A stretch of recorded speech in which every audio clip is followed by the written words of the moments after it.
नमस्कार.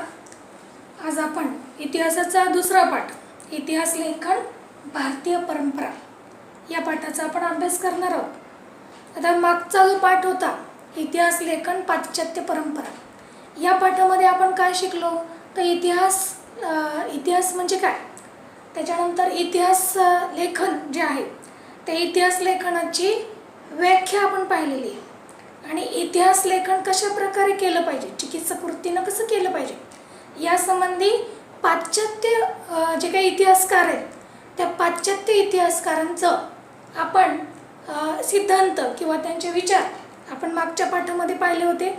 आता या पाठामध्ये आपल्याला इतिहास लेखन याच्यामध्ये भारतीय जे इतिहासकार आहेत ज्यांनी भारताविषयीचा इतिहास लिहिलेला आहे तर त्या इतिहास लेखनाची परंपरा किंवा भारतीय इतिहासकारांनी, इतिहास तज्ज्ञांनी इतिहास लेखनाविषयी आपले कोणते विचार मांडलेले आहेत, कोणते सिद्धांत मांडलेले आहेत, त्याच्या आधारे भारताच्या इतिहासाचं लेखन झालेले आहे.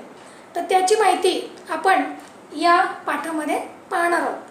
तर या पाठाचा अभ्यास आपण 2 टप्प्यामध्ये किंवा 2 मुद्द्यांमध्ये आपण या पाठाचा अभ्यास करणार आहोत. याच्यामध्ये पहिला मुद्दा आहे इतिहास लेखनाची वाटचाल. भारताचा जो इतिहास लेखन आहे हे इतिहास लेखन केव्हापासून सुरू झालं आणि त्याच्यामध्ये कशा प्रकारे टप्प्याटप्प्याने प्रगती होत गेलेली आहे त्याची माहिती आपल्याला या मुद्द्यामध्ये पाहायची. तर बघा, आपण टप्प्याटप्प्याने माहिती पाहणार आहोत. तर आपल्याला माहिती की भारताचा जो इतिहास आहे या भारताच्या इतिहासाचे प्रामुख्याने 3 प्रकार पडतात. त्याच्यामध्ये पहिला प्रकार आहे प्राचीन इतिहास, दुसरा आहे तो म्हणजे मध्ययुगीन इतिहास आणि तिसरा आहे आधुनिक इतिहास. तर आपण ही इतिहास लेखनाची जी वाटचाल आहे ही सुद्धा त्याच क्रमाने किंवा त्याच टप्प्यानं आपण इतिहास लेखनाची वाटचाल पाहणार आहोत. मग आता प्राचीन काळामध्ये सुद्धा प्रागैतिहासिक कालखंड आणि ऐतिहासिक कालखंड असे 2 भाग पडतात. ज्या काळामध्ये लेखन कला अवगत नव्हती त्या काळाला प्रागैतिहासिक कालखंड म्हणतात आणि लेखन कला अवगत झाल्यानंतरचा जो कालखंड आहे त्या कालखंडाला ऐतिहासिक कालखंड असं त्याला म्हटलं जातं. मग आपल्या भारतामध्ये पण अतिशय इसवी सन पूर्व 5000 वर्षापूर्वीचा जो कालखंड आहे या काळामध्ये भारतीयांना लेखन कला अवगत नव्हती.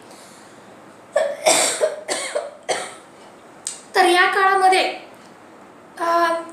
काय केलेलं आहे पहा की त्या काळामध्ये पूर्वजांनी केलेले पराक्रम, पूर्वजांनी केलेले कार्य, त्याच्यानंतर देवदेवता, त्या काळातल्या सामाजिक परंपरा याविषयीचं जे काही वर्णन आहे तर ते वर्णन मौखिक स्वरूपामध्ये ते वर्णन तयार केलेलं आहे पहा. आणि हे जे मौखिक वर्णन आहे ते मौखिक परंपरेनं तसंच पुढच्या काळामध्ये जतन करून ठेवलं गेलेलं आहे. उदाहरणार्थ सांगायचं झालं तर आपल्या भारतामध्ये असलेले वेद, ऋग्वेद, यजुर्वेद, सामवेद, अथर्ववेद, तर हे वेद आहे, ब्राह्मण्ये, आरण्यके आहेत. तर अशा प्रकारचे जे सुरुवातीच्या काळातले ग्रंथ आहेत हे ग्रंथ सुरुवातीला फक्त तोंडी रचले होते आणि नंतर मग पुढे जेव्हा भारतीयांना लेखन कला अवगत झाली त्या काळामध्ये त्याचं लिखाण केलं गेलेलं आहे. म्हणजे हा आपण सुरुवातीचा कालखंड पाहिला की ज्या काळामधली लिखित साधनं आपल्याला उपलब्ध नाहीये पण मौखिक साधनं इतिहास लेखनासाठी आवश्यक असलेली ती मौखिक साधनं आपल्याला त्या काळाची उपलब्ध आहेत पहा. तर आता पुढचा कालखंड म्हणजे हडप्पा संस्कृतीचा कालखंड आहे. इसवी सन पूर्व 3000-4000 वर्षापूर्वी आपल्या भारतामध्ये हडप्पा संस्कृती होऊन गेलेली आणि या हडप्पा संस्कृतीच्या काळामध्ये त्या काळातील लोकांना किंवा त्या काळातील मानवाला लेखन कला अवगत होती आणि त्या हडप्पा संस्कृतीमध्ये जे काही प्राचीन अवशेष सापडलेले, नाणी सापडलेली आहेत तर ही भौतिक साधनं, तर त्याच्यावर त्या नाण्यांवर किंवा ते जे मातीची भांडी सापडलेली आहेत त्या मातीच्या भांड्यांवर आपल्याला लिखाण केलेलं दिसतंय. पण अजूनही आपल्याला हडप्पा संस्कृतीमधली जी लिपी आहे त्या लिपीचं वाचन करता आलेलं नाहीये आणि त्याच्यामुळे तो बराचसा इतिहास आपल्याला अजूनही माहीत होऊ शकत नाही पहा. तर हे आपण पाहिलं हडप्पा संस्कृतीविषयी. त्याच्यानंतर पुढचा कालखंड जर आपण घेतला इतिहास लेखनाच्या टप्प्यामधला, तर तो कालखंड आहे मौर्य कालखंड. तर ह्या मौर्य कालखंडामध्ये त्या काळातली आपल्याला काही लिखित साधनं सापडतात आणि हे लिखित साधनं विशेषतः कोरीव स्वरूपामध्ये, मग ते दगड असतील किंवा त्याला प्रस्तर असं म्हटलेलं आहे, शिलालेख, त्या दगडांवर कोरलेले लेख, तर तशा प्रकारचे लेख.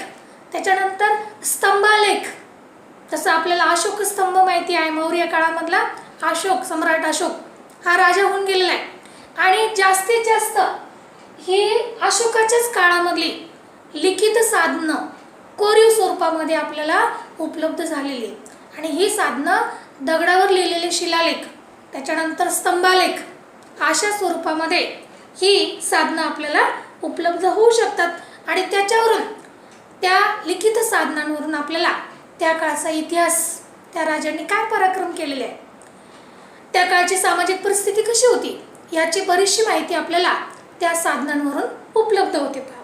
त्याच्यानंतर पुढचा टप्पा येतो तो म्हणजे इसवी सणाचे पहिले शतक. आता हे इसवी सणाचे जे पहिले शतक आहे, या काळामध्ये आणखी लिखित स्वरूपातली साधनं उपलब्ध आहे, पण ही सुद्धा साधनं जास्तीत जास्त कोरीव लेख उपलब्ध आहेत. आता हे कोरीव लेख कशावर, तर धातूची नाणी आहेत, त्याच्यानंतर ताम्रपट आहेत, शिल्प आहेत.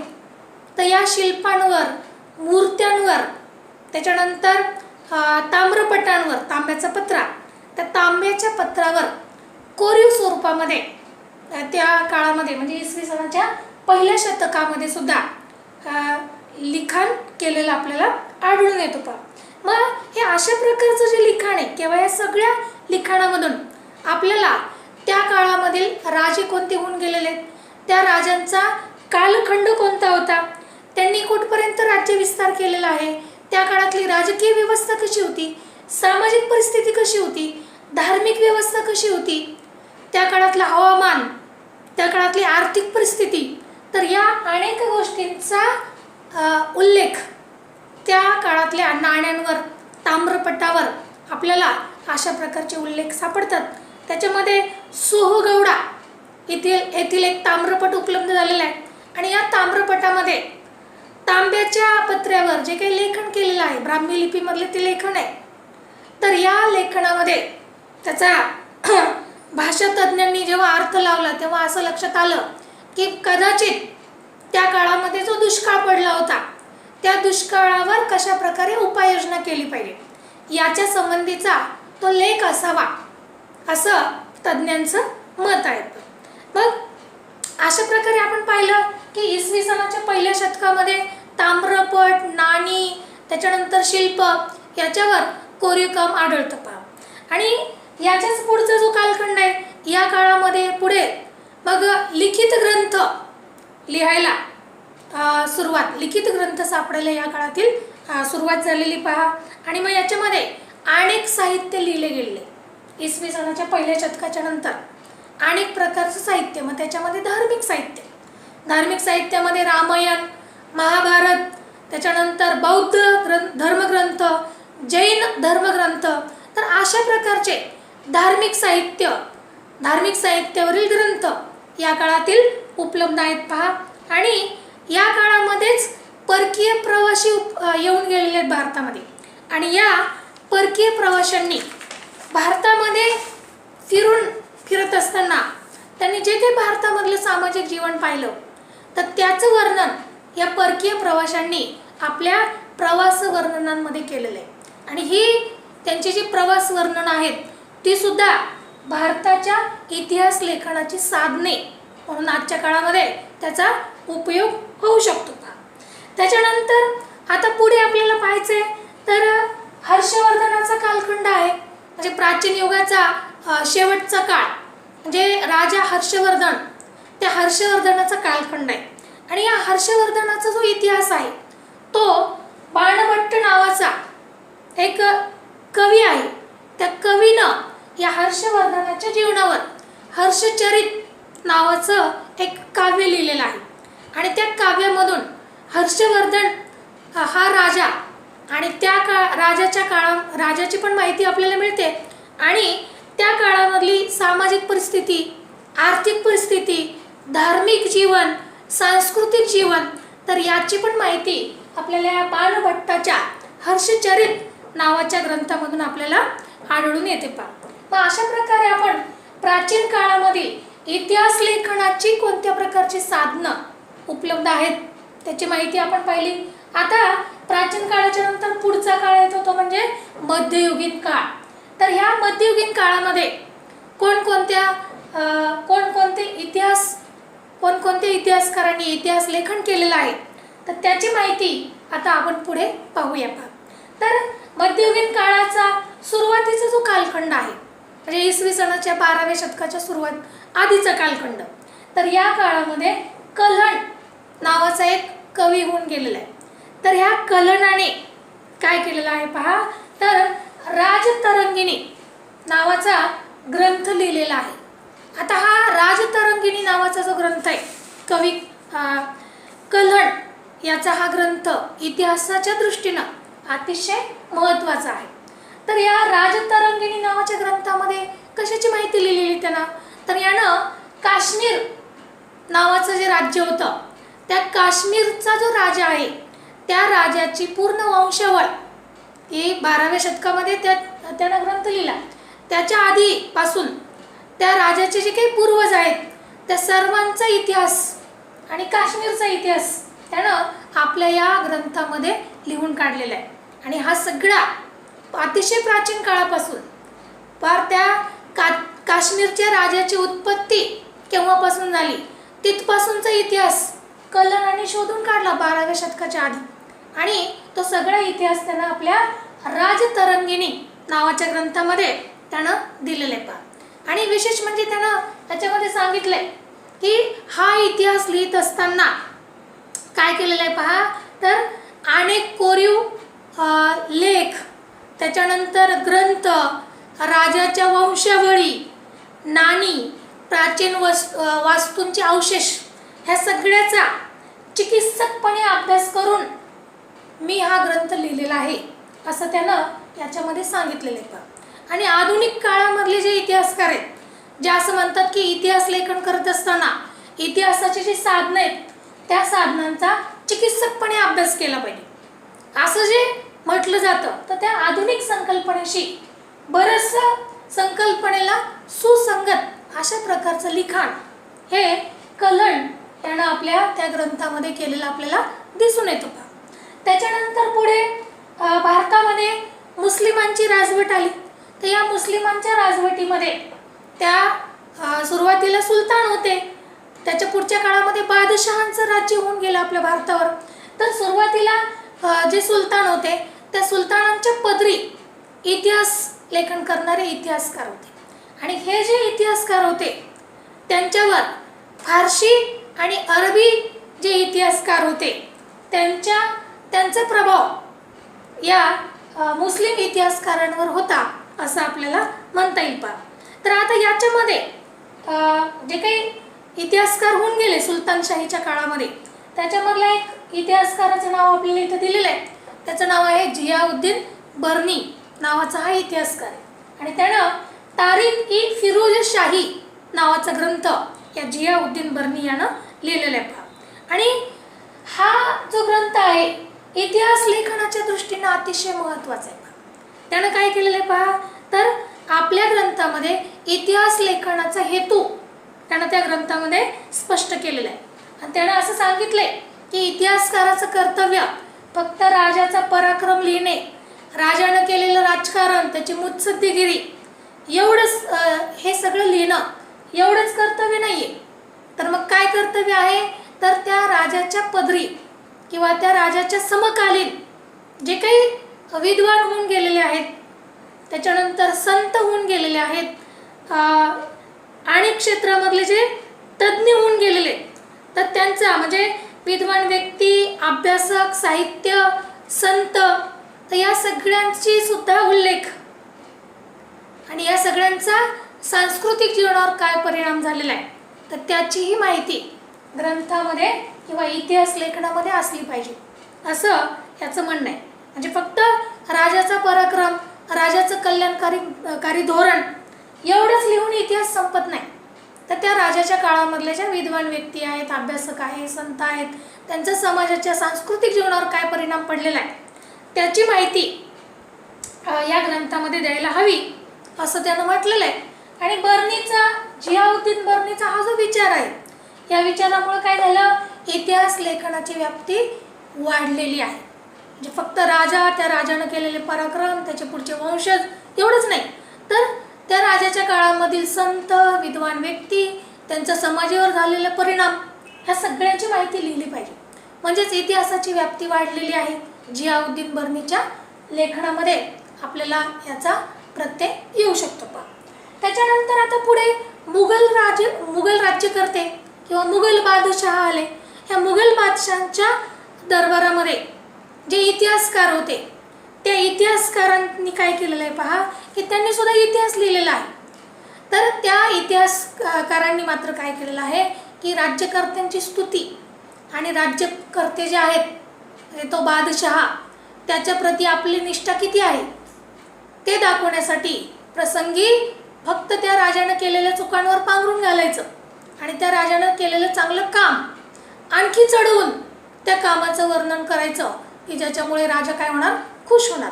अशा प्रकारचं लिखाण हे बादशहांच्या काळामध्ये किंवा मुघल राज्यकर्ते, बादशहा म्हणजेच मुघल राज्यकर्ते, त्या मुघल राज्यकर्त्यांच्या काळामध्ये इतिहासकारांनी तशा प्रकारचं लिखाण केलेलं आहे पहा. आणि अजून त्यांचं लिखाणाचं वैशिष्ट्य काय, मुघल काळातील जे इतिहासकार आहेत, तर त्यांनी इतिहास लिहित असताना त्याला समर्पक अशा प्रकारची पद्यरचना, त्या पद्यरचनेचा पण त्यांच्या इतिहासामध्ये वापर केलेला आहे.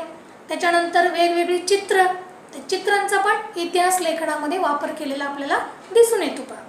मग मुघल काळामध्ये जे काही इतिहासाचं लेखन झालेलं आहे, त्या लेखनामध्ये 2 ग्रंथ महत्त्वाचे आहेत. त्याच्यामध्ये पहिला ग्रंथ आहे बाबराचा, मुघलांचा. मुघल हा भारतातील पहिला मुघल बादशहा बाबर होऊन गेलेला आहे आणि या बाबराने आत्मचरित्रात्मक ग्रंथ लिहिलेला आहे. त्या ग्रंथाचं नाव आहे तुझुक-ई-बाबरी नावाचा ग्रंथ या बाबरानं लिहिलेला आहे पहा. आणि याच्यामध्ये बाबरानं काय केलेलं आहे, तर बाबर हा जो बादशहा होता त्याला त्याच्या आयुष्यामध्ये अनेक लढाया कराव्या लागलेल्या आहेत आणि या प्रत्येक लढाया किंवा जे युद्ध करावी लागली त्याला, त्या युद्धांचं वर्णन त्यानं या तुझुक-ई-बाबरी या ग्रंथामध्ये केलेलं आहे.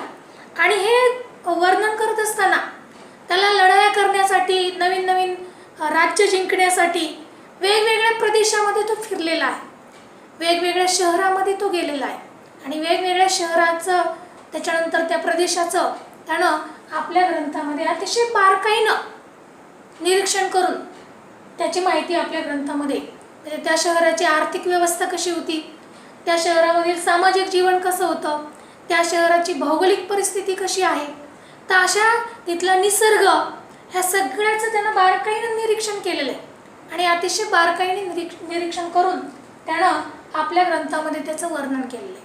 आणि याच्यासाठीच हा बाबराचा तुझुक-ई-बाबरी, म्हणजे अनेक शहरांचं, त्या काळातल्या शहरांचं वर्णन आपल्याला या ग्रंथामध्ये सापडतं. म्हणून हा ग्रंथ महत्त्वाचा आहे. आता पुढचा इतिहासकार आपल्याला पाहायचा आहे, त्याचं नाव आहे अबुल फजल.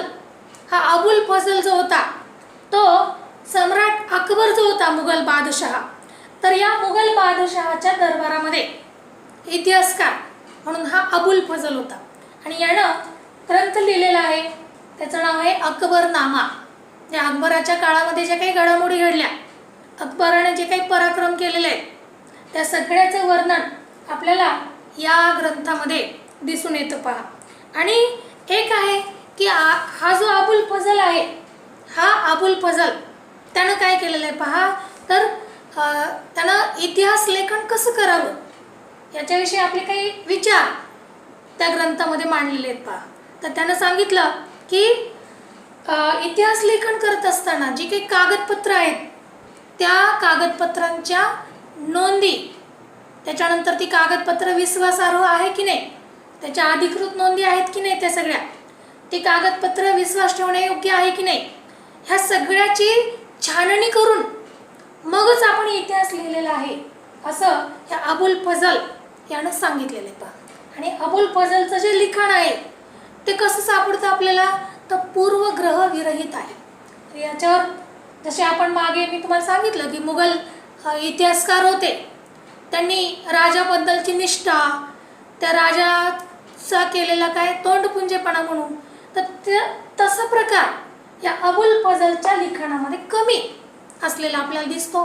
म्हणजेच पूर्वग्रह विरहित अशा प्रकारचं आणि जास्तीत जास्त वास्तववादी असं लिखाण इतिहासाचं अबुल फजल याच्या अकबरनामा या ग्रंथामध्ये आपल्याला आढळतं पहा. आता हे आपण पाहिलं की भारतामध्ये मुस्लिम राज्यकर्ते होते, सुलतान होते, बादशाह होते, त्यांच्या दरबारामध्ये कशा प्रकारचं लिखाण झालेलं आहे. तर याच काळामध्ये, या बादशहांच्या काळामध्येच महाराष्ट्रामध्ये मराठ्यांचं राज्य होतं. आणि आपल्याला माहिती की शिवाजी महाराजांनी मराठ्यांच्या राज्याची स्थापना केली, पण पुढच्या काळामध्ये मराठ्यांचा साम्राज्य विस्तार खूप मोठा झालेला आहे. अनेक लढाया मराठ्यांनी केलेल्या आहेत आणि अनेक युद्ध त्यांनी जिंकलेली आहेत. तर मराठ्यांनी हा जो काही पराक्रम केलेला आहे, हटके पार झेंडा मराठ्यांनी फडकवलेला आहे. तर मराठ्यांच्या ह्या पराक्रमाचं वर्णन लिहिण्यासाठी म्हणून इकडे मराठ्यांच्या पेशवाईमध्ये एक इतिहास लेखनाचा नवीन प्रकार वापरला गेलेला आहे, त्याला बखर असं त्याला म्हटलं जाते पहा. आणि ह्या बखरीमध्ये शूरवीरांचं गुणगान, त्याच्यानंतर ऐतिहासिक घडामोडी कोणत्या घडलेल्या आहेत, लढाया, थोर पुरुषांची चरित्र, तर याच्याविषयीचं वर्णन या बखरीमध्ये आपल्याला सापडतं पहा. आणि मग अशा प्रकारच्या बखरी, त्या बखरीला सुरुवात कोणी केली असेल तर कृष्णाजी अनंत सभासद यानं केलेली. आता हा कृष्णाजी अनंत सभासद जो होता त्यानं काय केलेलं आहे, शिवाजी महाराजांचा इतिहास त्या बखरीमध्ये, त्याच्या बखरीचं नाव आहे सभासदाची बखर नावाचं त्याचं ती बखर आहे. हा राजारामाच्या पदरी किंवा राजारामाच्या दरबारामध्ये होता. आणि राजारामाच्या दरबारामध्ये असल्यामुळे त्यानं शिवचरित्र जे आहे, हे संपूर्ण शिवाजी महाराजांचा इतिहास त्यानं शोधून काढला आणि त्या सगळ्या इतिहासाचं वर्णन त्यानं आपल्या बखरीमध्ये केलेलं आहे. म्हणजे आज आपल्याला शिवाजी महाराजांचा जो इतिहास माहिती आहे तो जास्तीत जास्त ती माहिती आपल्याला या सभासदाची बखर या ग्रंथामधून जास्तीत जास्त माहिती उपलब्ध झालेली आहे का. तर अशा प्रकारे आपण बखर आणि बखरीमध्ये पहिली बखर पाहिली सभासदाची बखर. त्याच्यानंतर अजूनही काही गाजलेल्या बखरी आहेत, त्याच्यामध्ये भाऊसाहेबाची बखर म्हणून एक बखर प्रसिद्ध आहे पहा.